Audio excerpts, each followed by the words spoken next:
Bismillahir Rahmanir Rahim. Continuing with our discussion of the Ambiyaa alayhi salatu wassalam, who used to live in Al-Ardul Muqaddasa, the area around Musjidul Aqsa and the precincts of Ash-Sham or the Levant. Today we focus on the generation that came after Ibrahim and Ishaq alayhi salatu wassalam.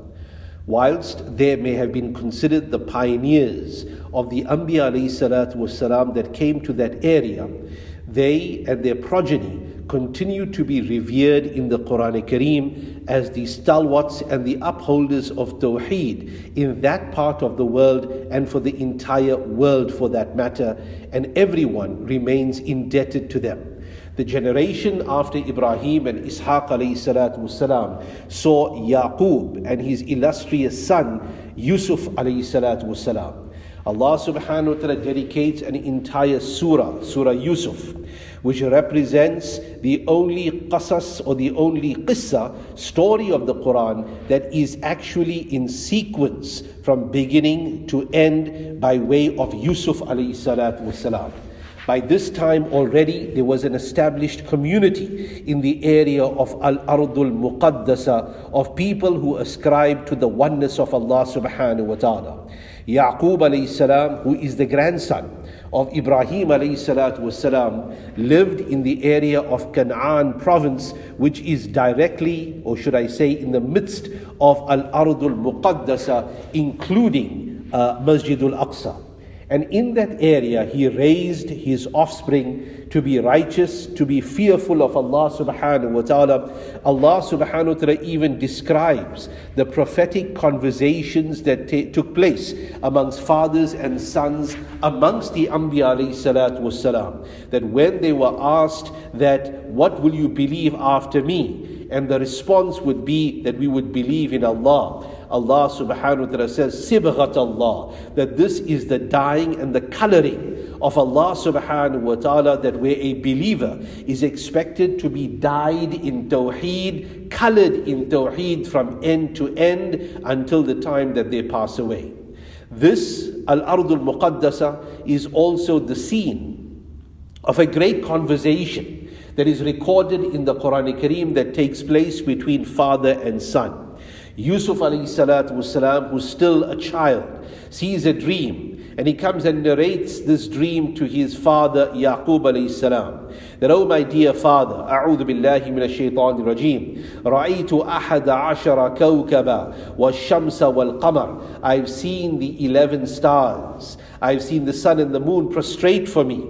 The father Yaqub alayhi salam interprets this dream as the arrival of greatness to his son. That one day you will be a prophet of Allah, people will submit to you. But do not tell this dream or the contents of this dream to your brothers.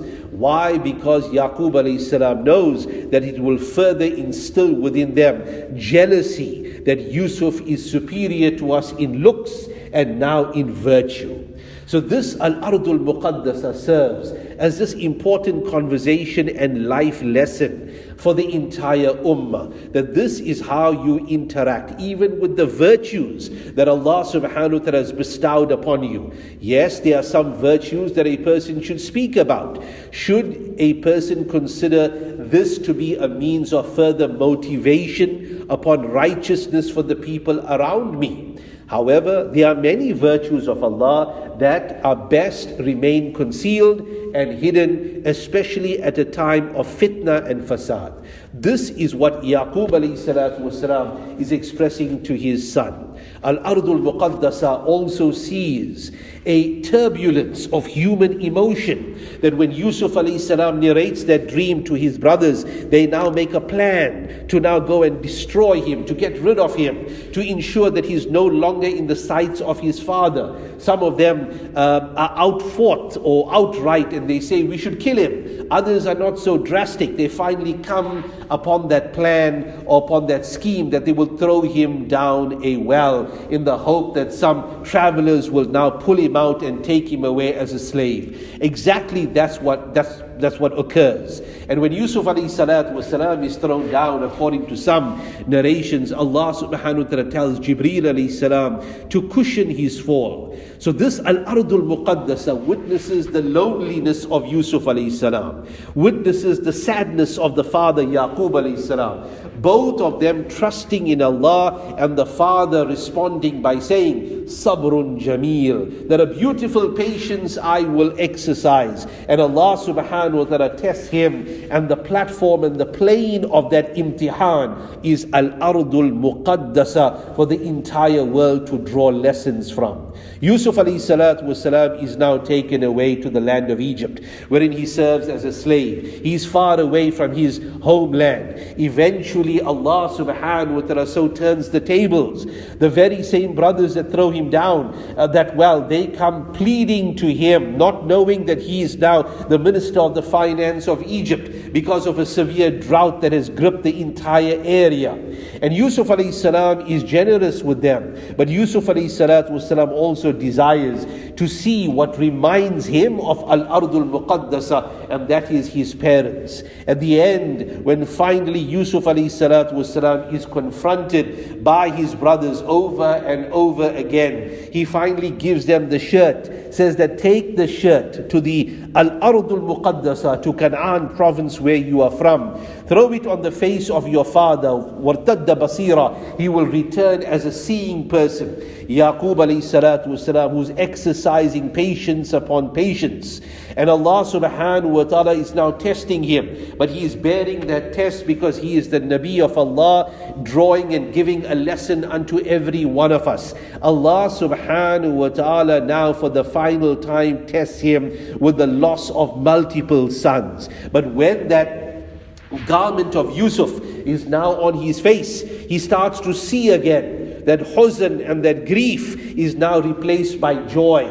Like how al-ardul muqaddasa is a stage for the grief of Yaqub alayhi salatu wasalam, it now becomes a platform. It now becomes a stage for the farah and the joy of Yaqub alayhi salatu wasalam upon knowing that his son Yusuf is alive and he will soon be reunited with him. Yusuf alayhi salatu wasalam now summons the entire family to Egypt.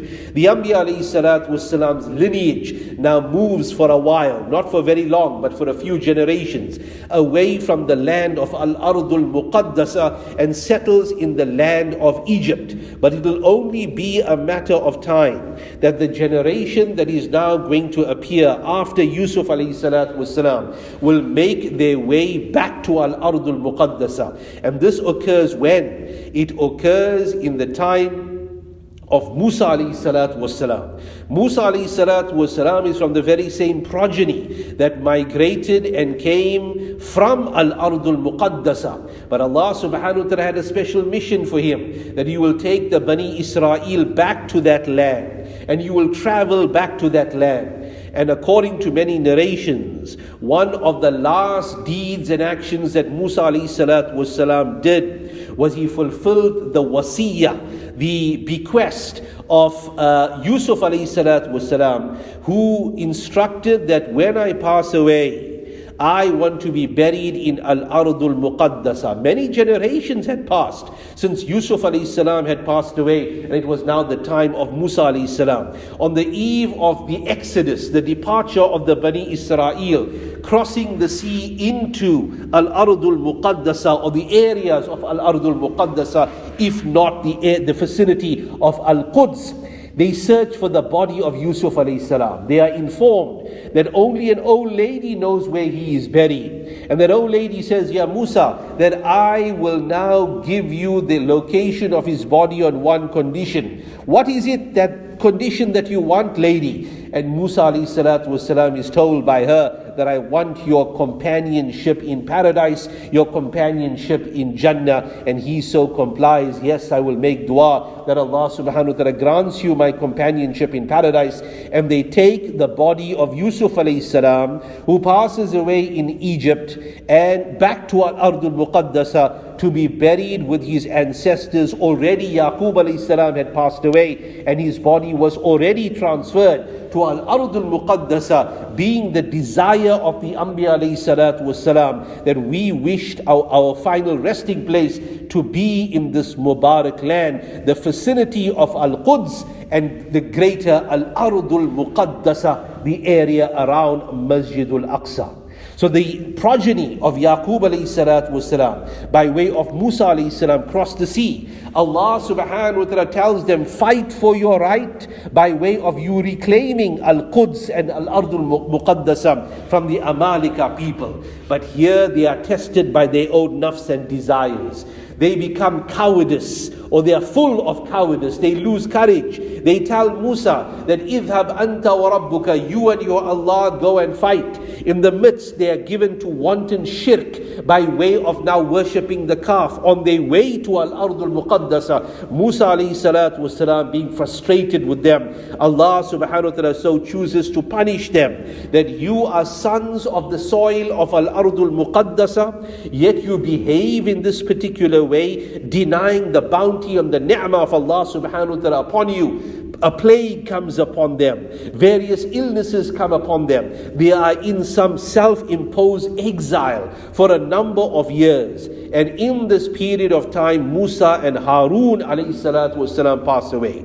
Musa ﷺ tells them, bury me as close as possible to Musjidul Aqsa. They are unable to do so. Hence they find a mountain. Rasulullah ﷺ refers to this as Jabalul Ahmar. In Latin it is called Mount Nebo, a red mountain that is overlooking Musjidul Aqsa or Al-Quds al-Sharif on the Jordan side of the Jordan River Valley, and somewhere on that mountain Musa ﷺ lies buried. Now after the generation of Musa ﷺ comes another generation of people led by a different set of Ambiyaa ﷺ, who now intend to reclaim Al-Ardul Muqaddasa to be a land of Tawheed. And this is the period of time of Yusha bin Nun, the period of time of Dawood and Sulaiman ﷺ, which inshallah we will discuss in our next episode. واسأل عنا له منا قل علامات انت تدريبا مدعيكم غايب عنا والحكم ميوز في الغيبة.